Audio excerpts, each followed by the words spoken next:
Matthew, also known as Levi, was a Jewish man of sharp intellect and keen observation. As a tax collector in Capernaum, he was skilled with numbers and meticulous in his record-keeping, traits that later served him well in chronicling the life and teachings of Jesus. Despite his wealth and social standing, Matthew carried the weight of rejection, as tax collectors were despised by their fellow Jews for collaborating with the Romans and often being perceived as corrupt. Physically, Matthew may have been an average man, unremarkable in appearance, but his piercing eyes revealed a mind constantly at work, calculating, reflecting, and questioning. Beneath his exterior, however, was a heart that longed for redemption and meaning beyond his material possessions. Matthew's transformation began the moment Jesus called him.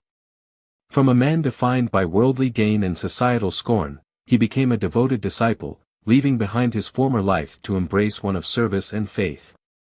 His gospel reflects his methodical nature, structured to present Jesus as the promised Messiah to a Jewish audience, showing his deep knowledge of Hebrew scriptures and his passion for sharing the truth. Matthew's story is one of grace, a man once lost in greed and isolation, now remembered as a faithful follower and chronicler of God's kingdom. In the bustling city of Capernaum, Matthew, also known as Levi, sat at his tax booth. He was a man of wealth, draped in fine garments, but his heart was heavy with guilt. As a tax collector, Matthew worked for the Roman Empire, collecting taxes from his own people. His position made him wealthy but despised. Many viewed him as a traitor, collaborating with the oppressors and profiting from their suffering. Each day, he endured the scornful glares of his fellow Jews, who whispered as they passed by, "There goes Matthew, the sinner." Though he masked his shame with a facade of indifference, deep within, Matthew yearned for something more, something that wealth and power could not provide. One day, as he sat counting coins at his booth, a crowd began to gather along the street. A man named Jesus of Nazareth, a teacher and healer whose reputation had spread across the region, was passing by. Matthew had heard the stories, how Jesus healed the sick, cast out demons, and spoke of a kingdom unlike any other, a kingdom of love, forgiveness, and righteousness. As Jesus approached, the crowd parted. His gaze fell upon Matthew. Unlike the others, Jesus did not look at him with contempt but with a warmth that pierced Matthew's heart. Then, with a voice full of authority and compassion, Jesus simply said, "Follow me." The word struck Matthew like a thunderbolt.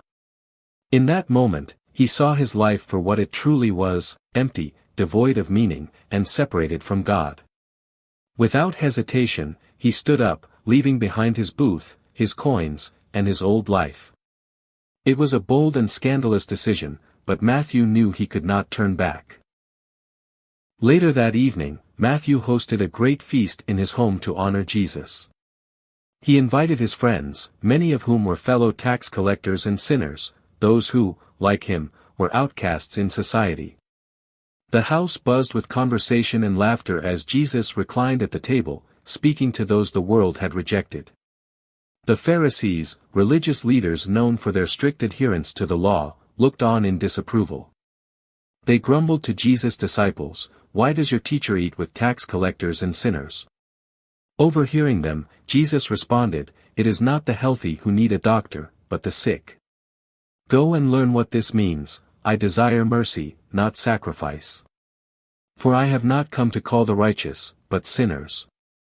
Matthew's heart swelled with gratitude. In Jesus, he found not condemnation but grace, not rejection but acceptance. His life was forever changed. From that day forward, he followed Jesus, becoming one of his 12 disciples. Matthew, the former tax collector, would go on to witness miracles, hear profound teachings, and ultimately pen the gospel that bears his name.